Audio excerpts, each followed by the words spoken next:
Welcome everyone to Overcome Podcast. Thanks again for joining the show. Today we have a very, very special guest, Olympian athlete from Canada, Liz Gleadle. Thank you very much for being here today, Liz. Yeah, my pleasure. Liz, I will cover how I met you recently, but I want to start going back all the way to London 2012. That hmm was a very important milestone in your career, as far as I was reading about. And also a great moment for Canada as well, because you were the first Canadian woman javelin thrower to advance that far in the game since Mexico 1968. Did that give you an extra motivation, or you were not really thinking about that? You were so focused on doing what you had to do? I was more focused on really getting to the games. Getting to the games was the priority. And once I did it, then the priority really shifted to making the final. And it wasn't about doing something that had never been done. It was just kind of like, okay, what's the next step? How are we moving forward on this? So it's funny. I always had my eye on the Canadian record because it wasn't as high as other countries, but it was never something that seemed super insurmountable. It seemed like something at a certain time that I would just eventually break. So there's been things about being a Canadian javelin thrower that have just been a little bit easier in that way, that I haven't felt like there's this enormous thing that I'm striving for. It's like, okay, what's the next step? It's a big step, but it's not completely insurmountable. Yeah, that makes a lot of sense. It was interesting that 1 year later, on the 2013 season, looks like you had a back injury. Yeah, it was How pretty bad. that really happened, and how was your mindset at that point to recover after such a great year in 2012? Yeah, that's a good question. So in 2012, actually, in the Olympic final, we have something in javelin. It's called the block. So the left leg lands super straight, and then you rotate your right side, your right leg, the slingshot of power around your left leg. And if you don't block in the exact right position, you jam your hip, you jam your SI joint, and it kind of hurts. And this is really common for javelin throwers. And it hurt. I hurt a little bit in London, but then I kept training in 2013. And what happened is that my back got tighter and tighter and tighter. And as a javelin thrower, we have a tendency to overuse our lats. And when those get really tight, it actually pulls on your hips a lot of the time. And so it was pulling on my SI joint so hard that it basically, the left SI joint was completely loose and the right was locked. And so whenever I went to go block, it got so bad by March 2013 that whenever I went to block, I would borderline start blacking out when I started to throw from the pain. And I'd kind of come to after every throw, but I was just like, I expected the pain. So I just kept going. And then when I did my first competition of the season and my only competition in 2013, I realized I couldn't keep going. I could barely get myself out of bed some days. And so I had to see a bunch of specialists. Some people said surgery. Some people wanted to shoot me with prolotherapy. Other people thought I just had a loose hip. A lot of people didn't know what was going on. And then I found my physiotherapist through a referral through another amazing physiotherapist. And she said, I don't think it's your back. I'm sorry, I don't think it's your hip. Hmm. I think that your thorax is so unbalanced, so misaligned, and that your lats are doing everything for you, that it's creating a strength imbalance. And your hip is accommodating for this huge dysfunctional imbalance in your thorax. So I took, I guess, 10 months off of lifting, throwing, sprinting, Wow, that's a long jumping, time. anything That's that looked like track. Yeah. Yeah. And I just did rehab. I remember I started out at one point, I couldn't do a tricep extension. So laying on my back, hands over my head, holding literally 1 pound in each hand. I could do 3 reps properly, just using my triceps. Otherwise, I would convert to using my lats. wow. That's how imbalanced I was. That's how lat dominant I was.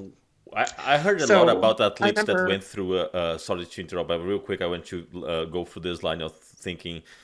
As you go through the recovery, I heard from many athletes that during this recovery phase, they also deal with a lot of depression because they are out of their realm doing what they love to do. How did you deal with that? Did you actually felt this, or you were also focused on getting better day after day?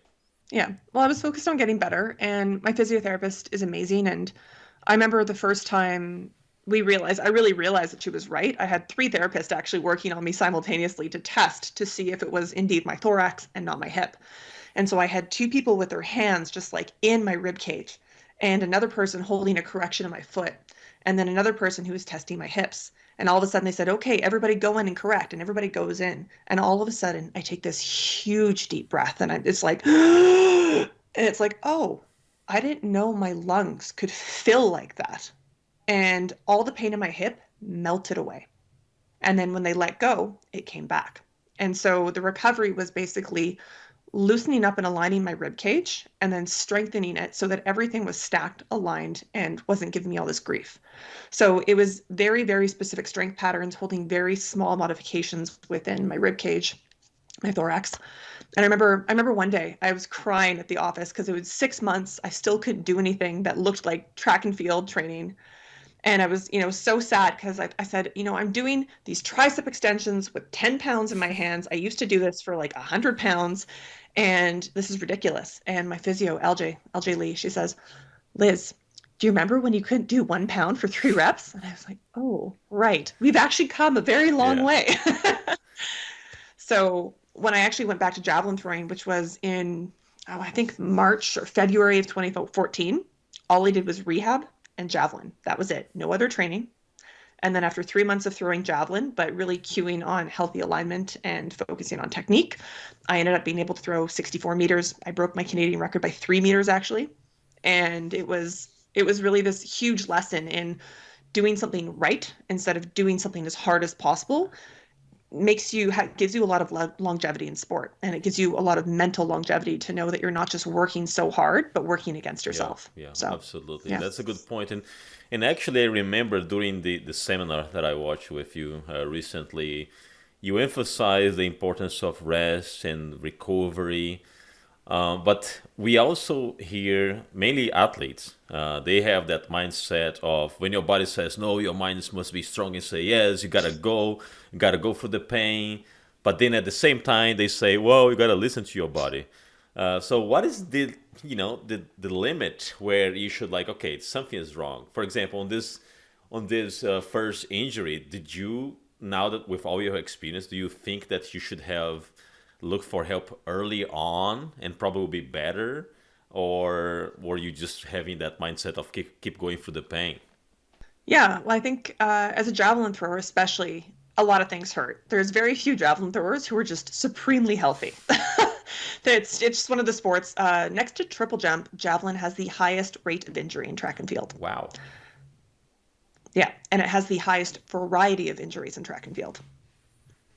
So there's always something that doesn't feel great. And so I kind of had accepted that I was always in pain. And it was, many years later, whereas I only kind of figured out like, oh, I don't have to do this. And it really does come from that mentality of like, I will not be outworked and I will always get everything done. And the thing is like that actually makes you ignore your body. And there's that it's a very fine line, and you have to pass that line at some point in your life to be able to say, okay, I now know what that line is. And even for me right now, like my shoulder was grief this week. And so I said, okay, I'm just going to take this week off from throwing. I'm going to do runway work. I'm going to do a bunch of little rehab things and I'll be fine. But instead of pushing through and then making it worse. And so I think it's really, you got to figure out what that line is for yourself and know the difference between hurt and hurting. Are you hurting because you're doing a really hard, intense cardiovascular workout? Or are you hurting because you're putting your body in a compromising position, either on one explosive movement or repeatedly? And so what I aim for a lot of the time in any movements that I do is, can I maintain my form to 85% of, perfect? And as soon as I start to lose it, I'm now practicing the incorrect motion.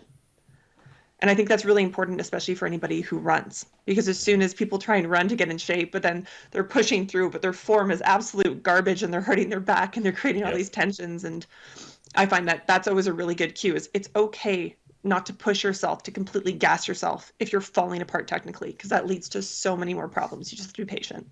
But that came with experience. Nowadays, I mean, many years later, you learn that you didn't have this mentality back in 2013, probably. No, I did not. Absolutely not. It was before the solidification of the morning routine. It was before I was really controlling my sleep. It was when I still had a couple glasses of wine every week. It was, it feels like a very, very much a lifetime ago. Yeah, yeah. You also had a great 2015 season, breaking records and everything. But Yeah. then another back injury in 2016, and now that Yeah. probably was even more challenge because you were ready to qualify for the 2016 Olympic Games in Rio. So, what were at that point the lessons that you learned on the first injury that you're like, okay, now I already know this, I felt this before, at least something similar, I know what to do. So, what the recovery was faster? What did you change throughout the this rehab? Yeah, definitely very different back injury. I was actually doing cleans and I was a monster in 2016. The video from January 2016 of me training is just beautiful. And I was actually one of the literally poster children for the Canadian Olympic Committee. I was in the Ice in Our Veins campaign. We took pictures, videos of me throwing off of ice floats. It was crazy. It was really fun. Awesome. It was Yeah, and I was so strong, and I was cleaning three sets of two at like between 200 and 215 pounds, and I could just power Wow. this up, no problem. Yeah. And I finished my set of cleans, and I was going to put them away. So I unstacked the bar. There was maybe just, I don't know, 135 pounds on the bar, which is nothing when you've been cleaning 215. And I forgot to hook grip. And hook grip it guarantees that you don't let go of the bar, especially if you have weak grip strength, and I don't like using straps. So I forgot to hook grip. I powered up and I let go of the bar and I launched myself off of the platform and I landed on my hips. So I landed flat on my butt and I got a Wow. shock injury to my spinal cord. That is very bizarre type of injury. Wow. Yeah. Unbelievable. And at the time, I thought I just hurt my pride. I thought I just, bruised my butt, no big deal, kind of embarrassing in front of a bunch of people, whatever. And then I wake up the next morning and everything from the top of my knees to my belly button is in complete spasm. I had to roll out of bed onto the floor and crawl to get to the car so I could drive to physio. Wow. And so again, Dr. LJ Lee to the rescue. She needles me for 2 hours straight. And I'm feeling decently better. And then I actually have to go to training camp 3 days later down in the south. And I'm trying to throw. And every throw I take, I can't coordinate my legs. So if you throw a javelin, you run straight forward and then you turn sideways. But it's not karaoke. The back leg never goes behind the front leg. You're always still running on the two same lines that you were running on when you're running forward. And for the first time in my life, I kicked my right leg behind my left leg down the runway because they were so uncoordinated. And so every throw, I couldn't make a technical adjustment. It felt like my legs weren't even obeying my brain. So that was about 2.5 months of that. And I was quite mentally strong through this time. I was actually very proud of myself. I'd always say, it's okay, I'll come back. The next day's a new day. Next day's a new day. But then around that 2.5 month mark, I was getting really frustrated and really nervous because I hadn't completely qualified for the Olympics yet. And my body wasn't working the way it was a couple months ago, never mind even a couple of years Yeah. ago. I wasn't throwing what I needed to be throwing. So I did end up qualifying, which was amazing. But then I showed up, I placed 16th, and everybody thought, what happened to Liz?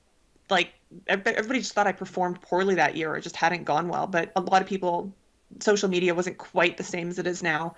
And a lot of people didn't really know what I'd gone through to even just get to the Olympics. And it was a very frustrating Yeah, it year. was definitely a huge overcome for you from that injury to even qualify, and that's sad because people don't see the entire picture to really criticize. So, but it was a great example of overcoming a huge obstacle.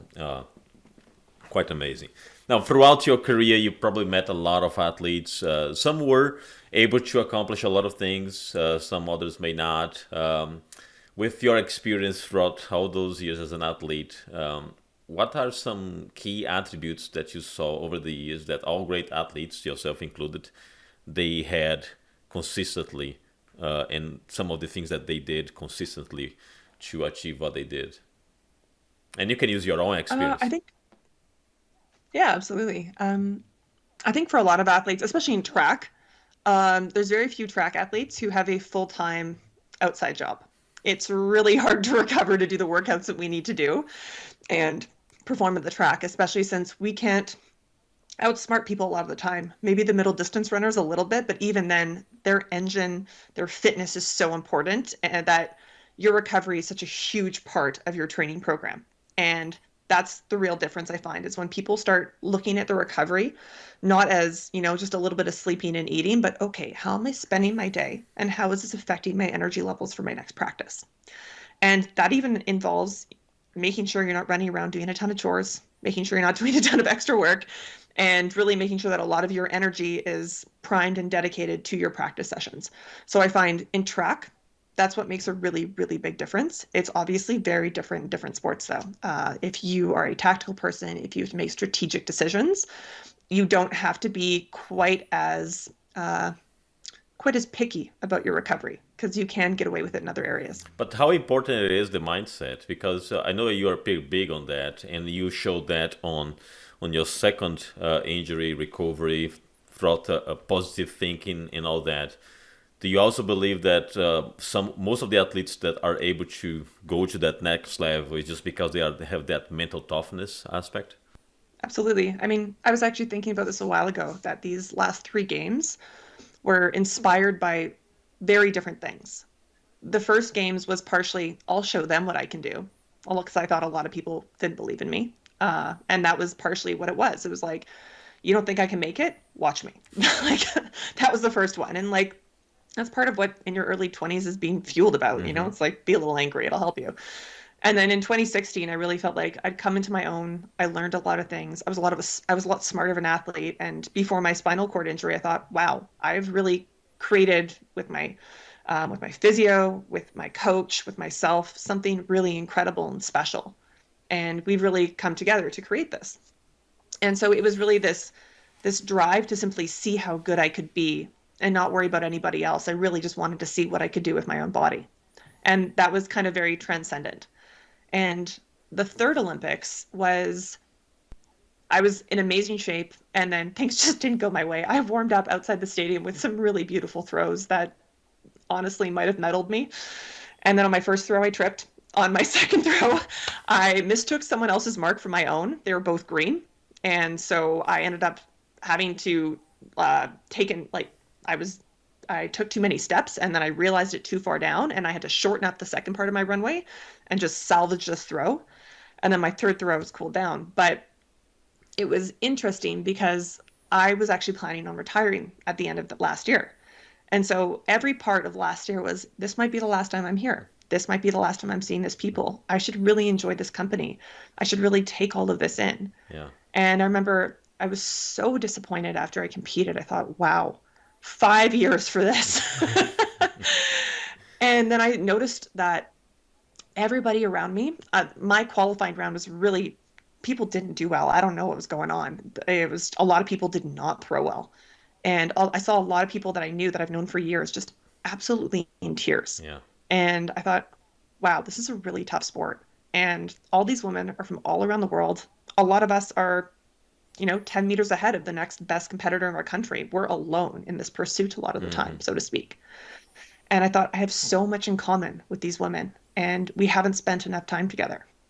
And that was kind of sad, but I was like, wow, this is an opportunity to do another year and connect more with them. So it was three very different reasons to go to the Olympics, three very different experiences at the Olympics. Yeah, it looks like just 2016 probably was your best mental state and preparedness and experience as a whole, the best one. Is that correct? No, I'd say 2020 was my best mental preparedness. 2012 was tunnel vision. Yep.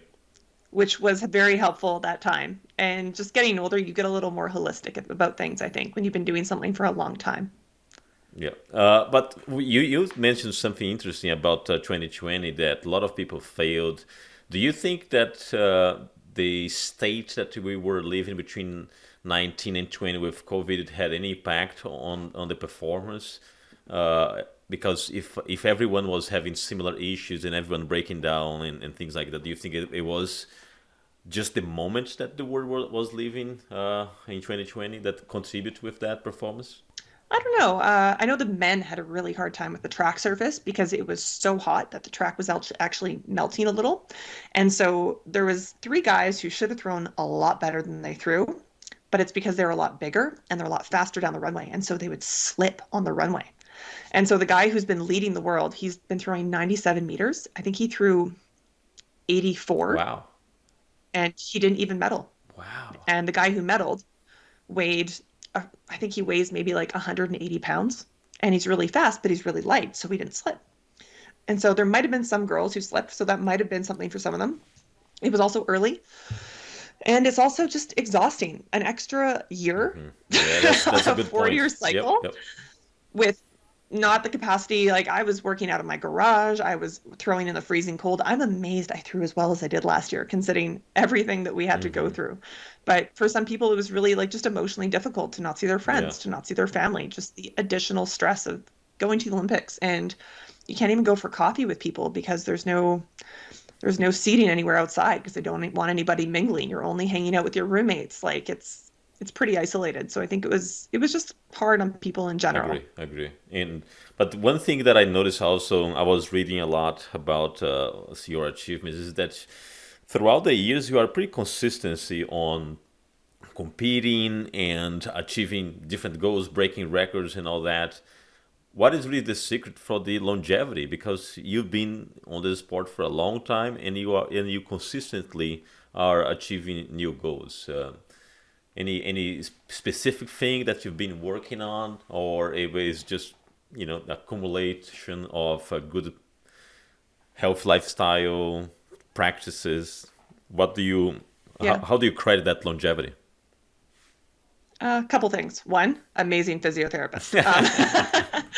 So my physiotherapist, Dr. LJ Lee, like I can't say enough good things about her. She helps me design my program now. We actually design it together. And so we do design a program that is above everything else. I have to be healthy because if I'm not healthy, I'm not throwing. So that's is the number one feature. And that's really a great thing. I have an amazing coach who works really well with me as a consultant for technical, Larry Stanky. And I'm actually at his house right now. He lets me stay in his guest bedroom and he lets me come here and train. He's wonderful. And very supportive family. They've never made me feel like, oh, when are you going to stop mucking around and go get a real job? They've never made me feel that way. They've always made me feel like what I'm doing is a worthwhile pursuit, which I really Yeah. appreciate. And then on my own part, honestly, I think I'm just really curious. I think I see Javelin truly as an opportunity. It's an opportunity to prove what high performance habits can do. And that's what I think is really interesting. I love all the little tricks and details and things that you can do to make yourself recover faster, learn faster, be in a better headspace to absorb information. I love figuring this out. And javelin, at the end of the day, it's about how far can you throw the stick. It's pretty pure. I don't have to worry about anybody else. I have to outsmart anybody else. So I can really feel like I can measure how I'm being impacted day to day because it's the same throw over and over and over Right. again. How's my mental state? How's my emotional state? How is competing? When I did this before I competed, how did that affect my emotional state? When I did this before training, how did that affect the quality of my session? And if I have high quality sessions really frequently, they build up much faster. So I feel like that curiosity of how do I tweak this is really how I've emotionally been able to sustain such a long career doing the same thing over and over again. So it's different ways to tackle the same problem. Yeah, and talking about career and job, as I mentioned in the beginning, I met you via an amazing seminar that you deliver, Win the Morning like an Olympian. Awesome. I truly Thank recommend. And they doing the cold showers, everyone is talking you. about. It's Yes. pretty cool. So during this training, one thing that I perceived was like I've been talking with Olympians throughout the show, mainly here from the US, judokas and other sports as well. And many times when they transition from being an athlete to go to like a real job, they usually tend to go to coach other athletes. It's very common transition just to become a coach, but be involved in the sport more on the coaching aspect. But again, focusing on other athletes. And you, on the other hand, you created this seminar that can be used by anyone, not only athletes, any regular person that just wants to improve their quality of life. So I'm curious about how that came to fruition and what was the rationale behind putting that together. Yeah. Uh, yeah. So, I mean, I was for a long time where I mainly focused outside of track when I first started thinking, okay, other than like showing up and doing the work, how can I get better? The first thing everybody does, food, nutrition, right? How do I eat, fuel my recovery, all this. And I was really far deep into the rabbit hole in that for a couple of years. And then I started playing with my sleep and my morning routines and kind of my visualization. And I started dabbling all these things. But I very quickly realized that if I had a bad morning, it didn't matter what I ate later on, or if I ate something garbage for breakfast, or if I visualized before practice, or if I tried to get to sleep earlier. If I didn't have a great morning, or if I didn't start my day in a way that was productive or primed me to have a good day mentally or physically, it would really affect the quality of my whole day. And I thought, wow, if I just do this one thing, the chances that I do all these other things significantly increase. And so I started just telling myself, okay, I'm just going to do a couple of these things in the morning that I know are like basic things that you can do that definitely help you start your morning better, like hydrating, like doing a little bit of movement before practice, like journaling or meditating. I started with those. And I started realizing that I showed up at practice really differently. And I thought, oh, okay, now I really want to like dial into the science. So I started going behind the science between all these different things, all these different morning routines that different people have employed at different times. And I remember at one point I had like an hour and a half long morning routine. And as fabulous as it was, I still had 6 a.m. practice. And so I thought, okay, I want a little more sleep. How much time do I need to dedicate to this to feel different? And that was where it really got fun. And I really started playing with it. And I realized that, oh, I can feel pretty great within 15 to 20 minutes. If I just kind of prime my mind this way, prime my body this way, hydrate a little bit, it makes a huge difference in my day. And yes, there are days where I do a 40-minute or a 50-minute morning routine if I don't have to get up at the crack of dawn. Mm-hmm. But I kind of noticed, was like, oh, this really makes it easier for me to do everything else. If I want to take on a new habit later, if I want to be in a good mental state, if I want to be paying attention practice, this has the biggest result. And it's just a lot easier to start your day in a good place and then take off from there. And your day it could go sideways at any point. But I find that a morning routine vastly increases your chances of having a good day. Yeah, yeah, no, you're right. But what was the trigger for you to say, okay, let me package all this learning experience and and put in a seminar where I can deliver this to regular people, right? Because again, you Yeah. are involved with athletes, and you thought outside of the box in helping other people to achieve other things. So how did you transition to package this seminar? Yeah. Well, actually, so Airbnb is an Olympic sponsor. Oh, I didn't know that. And so, yeah, they're an Olympic sponsor. And it's a new rule that if you were an Olympic sponsor, you have to do something that benefits the athletes. It can't just be the International Olympic Committee getting money. It has to be more than that. It has to benefit the monkeys that are actually in the show. So they reached out to a bunch of different National Olympic committees, and two of the athletes who sit on the board on the Canadian Olympic Committee reached out to me separately, and they said, Liz, we know you throw this event called Beers and Spears. I take people out javelin throwing, and then I take them out for drinks after. And they said, Airbnb is doing these online events now. I was like, oh, that's kind of cool. So they're like, you should really consider making an event. I was like, okay, cool. So I called Airbnb, we set up a call, and I told them about what I had originally hosted. And I said, this is not to work. There's no javelin throwing inside during COVID. This is not an online event. And so we were talking about all the different things I love. I love to cook and love nutrition. I love high performance habits in general and yoga. But then they said, well, what really like defines you as an athlete? And I said, I have a pretty anally retentive morning routine. And they said, really? So I explained to them what I do in a morning. They said, that's really interesting. And, it was definitely, I remember when I first started hosting them, I would host open experiences on Airbnb. So I would have anywhere from like 1 people to 10 random people join my experience from all over the world because people were bored and looking to do stuff. And they found out that Airbnb had these experiences. So I got to really test out this experience on hundreds of people, which was really cool. Wow. And now I've been hosting this event mainly for corporate companies, probably for the last year. I've hosted an open experience here and there, but I've really transferred to corporate events just because I am training. It is a busy schedule. It's not full blown COVID Yeah. anymore, but that's how I got into it. So It really took off. I love that it's something that corporations love to have for their employees. It's really fun for me, and I love giving people just a couple like sneak peeks into small things that they can do that have a huge impact on It their was day. amazing. It was truly amazing. And I'm curious, did you ever try to do this like in person? No, I haven't. I haven't done this event in person. That'd be I guess I could probably do it at like a university or something if you were at like their gym and they had showers and be like, hey, everybody go take your cold shower, or you could do it near a beach or something and get people to dive into cold water.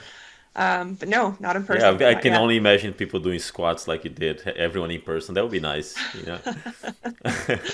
Yeah, No, it yeah. was a great seminar. I highly recommend for everyone that is listening to the show. Um, very trick little details that are important. Now, when did you started to implement that routine? It was back in 2016. It was prior to that, or it was more like a gradual change over time. It was actually 2000 and I guess 2014 when I said, no, this is the routine I'm doing. I'm sticking to it. This is the one. And it has changed a little bit in the last 2 years just because I've had so much feedback from people and I've just been analyzing it over and over and over again. And I really am my biggest thing about this is that it's a minimum effective dose morning routine. Hmm. And so whenever I find a smaller thing to do that still has a great impact, I've implemented that. So I've changed the journaling a little bit. I've even changed the meditation a little bit, and I've just made it even more accessible. And it's actually made it easier for me too. But in 2014, that was really when I said, okay, I think I've got it. I think this is the one. And I said I'm going to stick with this all year through competition season of 2015. So I was doing it every day. And I remember about March, I had this really interesting realization. And it was that I was at practice and I'd made just some tiny little advancement forward. And I thought, wow, I can actually like feel that I've been progressing these tiny little amounts every single day. And what the morning routine gave me more than anything was this consistent marker of knowing that I've always given myself the best start to the day. And I could really tell whether I was on or off because I'd always have the same start to the morning. And so most of the time I could say, no, I'm like, I know that I'm a little bit better than before because my morning's been the same every single day.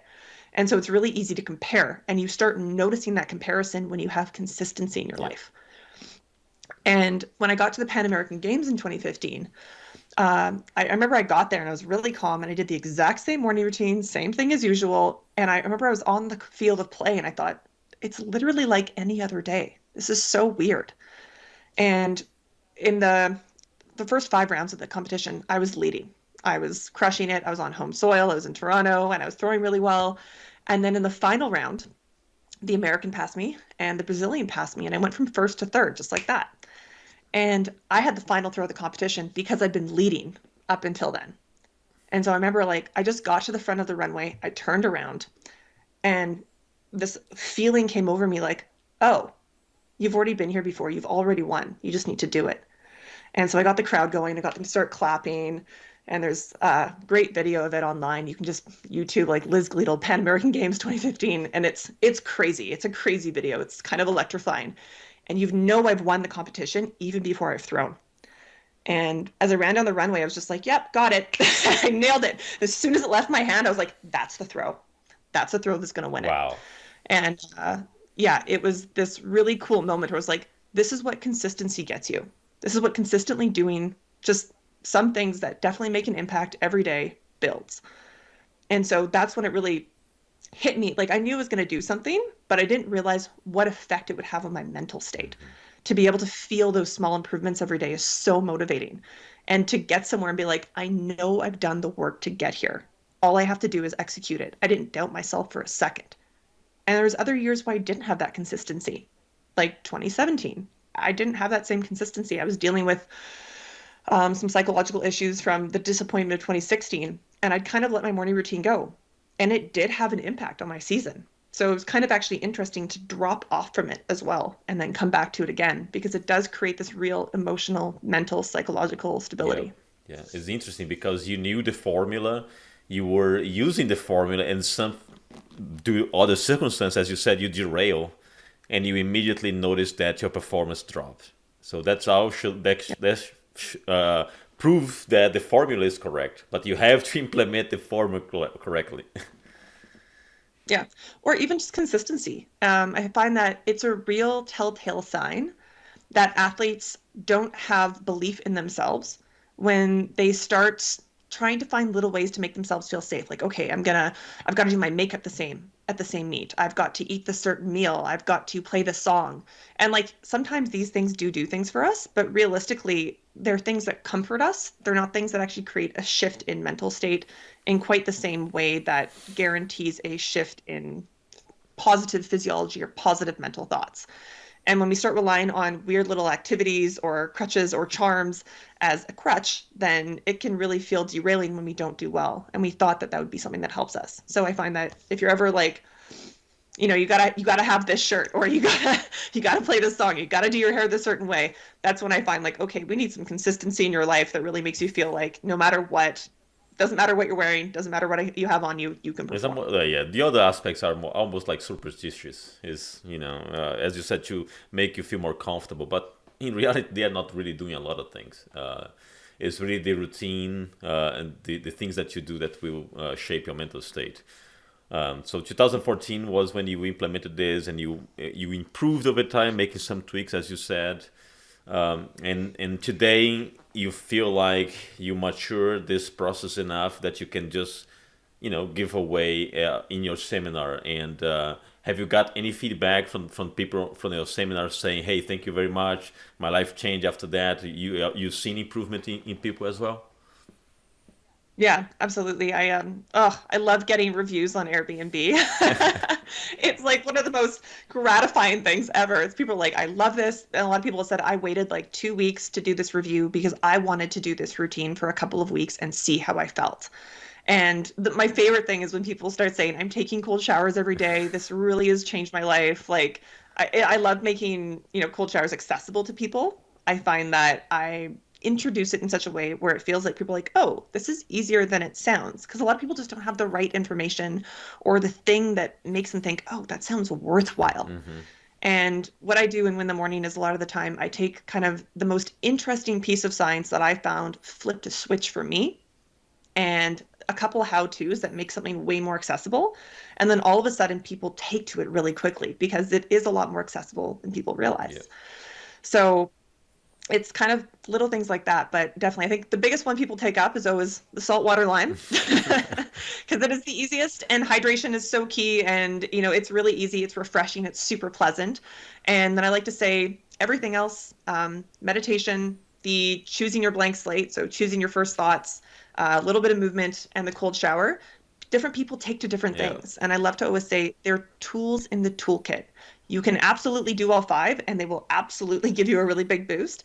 But sometimes someone just has time for one thing, and that's enough for them to give them this shift in mental state or shift in physiological state that's really rewarding. So different people take on different quantities, but it's very, very rewarding to know that I've done a couple things for a couple people that's for sure made their mornings and lives a little better. Absolutely, it's incredible what some little changes can do, and when it's done consistently, you see the result at the end. Now, when you start to implement those things in 2014, were you inspired by someone, or it was just based on your own research, and you kind of use yourself as a lab to make those things? Or you had a coach that said you should do this? I actually had a previous boyfriend introduce me to saltwater lime. He was a rower. And he got that from Charles Poliquin, who's a very famous trainer. And cold exposure is something track athletes just do. I've been taking ice baths since I was 15. But obviously Wim Hof popularized it, and that made it a lot more accessible and interesting. So that's when I started taking more cold showers. And meditation is something I've read a lot of books on meditation. I've done 10-day meditation retreats. I've used every single app. I've meditated for a certain amount of time and felt like I'd reach nirvana and then come back. And then the next day I'd been so frustrated because I had 10 minutes to meditate. And I was like, what's the point? I've really experimented with a lot of these things, and I've done a lot of journaling. I still write every day, but it's a lot of stuff that, I've gotten some stuff from Tim Ferriss, from the 4-Hour Workweek and the 4-Hour Body. And, you always draw different things from different people and you put your own personal spin on it. And a lot of the time it's figuring out, why do I actually want to do this thing? What is the reason for this What is the reason why I want to take a cold Yeah. shower? Or what is the reason why I actually want to meditate? And when you start getting down to the root of it, when you actually know the real reason for this, other than I just want to be an impressive person or, I want to work out and look sexy, when you get down to the real root of it, that's when you really start to really attack something and really want to make it your own because it feels so relevant to you. Yep. Yeah, if you know the why, it's always important to know the why. I remember talking to Laura Stewart. She wrote a book about this. It's called "It's All About the Question," and she mentioned many times it's all about understand the why even before you start. Why are you doing this? Why are you going to this direction? Right. So I think that matches a lot with what you said. Yeah. And sometimes the why is almost embarrassing. Like in 2012, I was like, I want to prove everybody wrong. I want to prove them that no, like I do. Like a lot of people thought that I just partied a lot. And I was like, no, I know how to have a good time, but I work really hard. And I used to lift with the boys. I used to outlift some guys on the football team because, I love a good challenge. And so I think a lot of people thought that I couldn't just wholly dedicate myself to something. And, at that time, that was my why. And it fueled me because I knew it. And I find that it's okay to have a why that's not completely pure or, what everybody else expects it to be. It's okay to have that why. Yeah. Over time, you've seen the growth of social media and the impact that opinions have. Do you feel this feedback from fans and from people that admire your work something that feeds you with motivation, or you really don't you don't really pay too much attention for comments and the negativity that we also know that exists in social media? How do you manage that? I think it's pretty easy for me. Most of my fans follow me for Javelin. They follow me because I'm a javelin thrower, and I think I avoid a lot of negative comments in general, just because I'm very careful to say this is not even an opinion. I'd say this is what I'm currently doing, and I find it does this for me. It might do this for you, Right. or like here's a study. I try not to get involved in politics, not because I don't have political beliefs, but or certain beliefs about different things, but because I simply don't have the energy to argue with people about it. Excellent choice. Excellent choice. Yeah, not at this point in my life anyway. I stand for some things, but right now I've got enough on my plate. But I think I'm definitely fueled by helping people. And I don't find it's fortunately for me, it doesn't feel in an egotistical way. I love making someone's life a little better. I love helping younger athletes. The newsletter I just started writing, it's made for everybody, but I called it the Varsity Glow Up because I truly believe that varsity athletes a lot of the time, they feel like they've hit their peak, their physiological peak. They're like, I work really hard, I'm doing the same work, but I'm not advancing the same way I was 3 years ago. And I realized I'm like, no, it's not that. It's that you're ready for high performance habits step. And that's where your next big leap is going to come from. And that's where I realize when people start implementing just a couple small things, when they implement foundational high performance skills, that's when they make this huge leap. And I've been able to do a lot of mentoring one-on-one with some other athletes at UBC. And I've noticed that they made huge leaps. And I felt such an immense amount of pride in having a small part in their journey and helping them move forward when they might have otherwise quit. And so that's deeply rewarding to me to see, oh, they might have been stuck and they might have not gone on. And this little thing that I might have helped them with really helped them in their couple of last years. So that's kind of where I get a huge reward, Right. is seeing somebody do really well. I don't even, I love getting reviews. I love hearing that people are doing really well. That always makes me feel good. Public recognition is always lovely. But anytime I just hear that I've made a really positive impact for someone, that's really something that fuels me. Yeah, I'm with you on that. Now, what is your advice for that? Since you always think so broadly about people's health style and everything, what is your advice for that amateur athlete or that amateur that actually started competing later on, master level, 40 years old, and the body, of course, doesn't respond at the same speed as far as recovery and Yeah. everything. But I've seen a lot of movement nowadays of people, myself included, that starts to have a hobby in some sort of sports. For example, I do jujitsu. I love jujitsu, and but it's something that I notice after 40s, the body needs more rest, and we need to even be even more careful with with Yeah. recovery. What's your take on that, master level athlete? Um, protein, protein. Protein really helps recovery, and definitely carbohydrate after workout. It's crazy how much it extends your insulin sensitivity post workout, and it really decreases your soreness. I think that's one thing that a lot of people who especially get into sports later, they don't understand that. And I know a lot of men, what men end up doing is they say, okay, I know I have to have protein. So they have like 45 or 50 grams of protein, and then they get really constipated. But it's true. It happens all the time. And so for men, I'd say, definitely have protein after a workout, 20 to 30 grams maximum, and have some carb, and you will not be as sore the next day, and you will recover faster. Protein extends your insulin window, your insulin sensitivity window, makes you pick up carbohydrate into your muscles faster, makes you not feel so gassed the next day. That'd be the first thing I'd say. And then the second thing is work on 1 to 3 things at a time. And do it for 2 to 3 weeks. And you can reassess every 2 to 3 weeks and say, okay, do I want to come back to these things and make sure I'm still focusing on these, or do I want to go on to something else? And I find this is especially important in Javelin, for example, which you can focus on many different parts of the body at any period in time in the throw. But what happens when you move your attention around too often, you might make tiny little improvements here and there, but you're not going to move one thing drastically forward. And then people get really frustrated and they feel like they're going nowhere in their sport. Mm-hmm.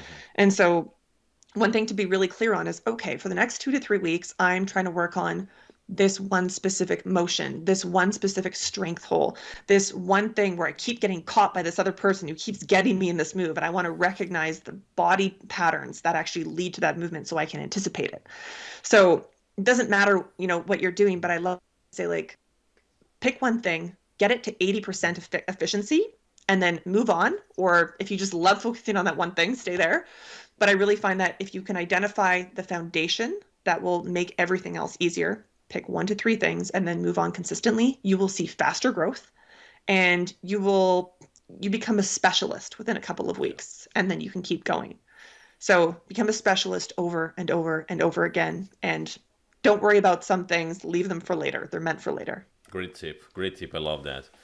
When are you going to write your own book with all those tips? Because during the seminar you advised, you gave some books as a reading material. When are you gonna have your own? Because I think you have a lot of content to share. Thank you. I don't know. Right now, I'm actually working on a course, and I want to create a course for people to basically say, a lot of the time we get many habits. And again, people try to do these life overhauls, and then it's a lot of things at once. It's too many things to focus on, and it becomes really challenging and overwhelming, and people give up. And so I'd love to create a course where I'd say, okay, here's 2 habits that we're going to implement, and we're going to make them super easy, and then the foundation for everything else. And so you'd learn about them a little bit, you get check-ins from me, you maybe have an accountability group, and then a month later, you implement another habit. And then at the end of several months, you've now built up this new system, and you've had people supporting you along the way, where that you can get to this new place in your life by getting the right habits in the right order so that it can support you in everything else you want to do. So I think the course is going to be the first step, but I probably could make it into a book at some point Yeah. and say, don't read the next chapter until you've done this stuff first. Stop, then move on. And this course is gonna be something that people can like buy on your website or something. Yeah, I think it's probably, I'm hoping to have it probably available in the fall of this year. I'd like to create some more courses for varsity athletes that are really short and just give them the tiny little boost that they need. But I definitely want to create a course, hopefully this fall, and launch something really special. No, I'd be interested to definitely take a look on that because I think it's good Thank you. to make all those improvements. What about one last question here? Paris 2024. Are you planning to go?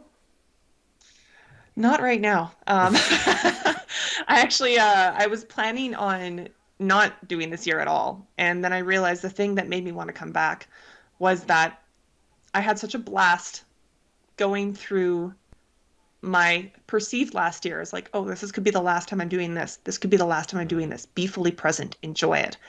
And I learned so much about myself. And it felt like I was watching myself from the outside, making good or bad decisions. And it really helped me even more, like create the art of recovery, which I only launched after the Olympics. And it was really being able to not just fully be in it, but actually step outside of myself for the first time. And I thought, I want another year of this. I want another year of performing. And again, I journal every day, and I have all these notes. I have years of journals, years of training documents, years of physiotherapy notes, and everything else. And I basically wanted to say, okay, I want to fully on purpose pay attention for the next year and see what happens, and be able to take this and share it with other people as I've been going. I've been sharing a lot on my Instagram lately because I've wanted to get into the journey a little bit more and help other athletes. So yeah, that's what's going on this year. I'd have to probably get another sponsorship or start charging a lot more for my Win the Morning sessions. But yeah, Paris right now it's not on my radar, but Eugene 2022 is for World Championships. Okay, that's an excellent goal. So you're preparing, training, everything, aiming to compete and have a great performance there, right? Yeah, my goals for this year were to have fun, be warm, be around people that I like, or be around other javelin throwers who are very, very good. And so far, I've got many of those things lined up. That's awesome. That's awesome. It's always important to have goals. And I'm pretty sure that as soon as you achieve that one, you're gonna come up with the next. It might be the Olympics. Who knows? Who knows? I'm open to many things. That's great. Well, Liz, thank you very much. Keep inspiring people with your programs.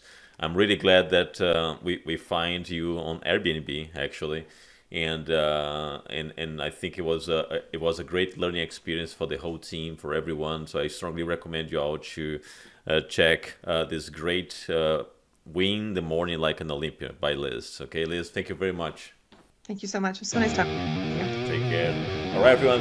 That's a wrap for today's episode. Thank you very much, and see you next time.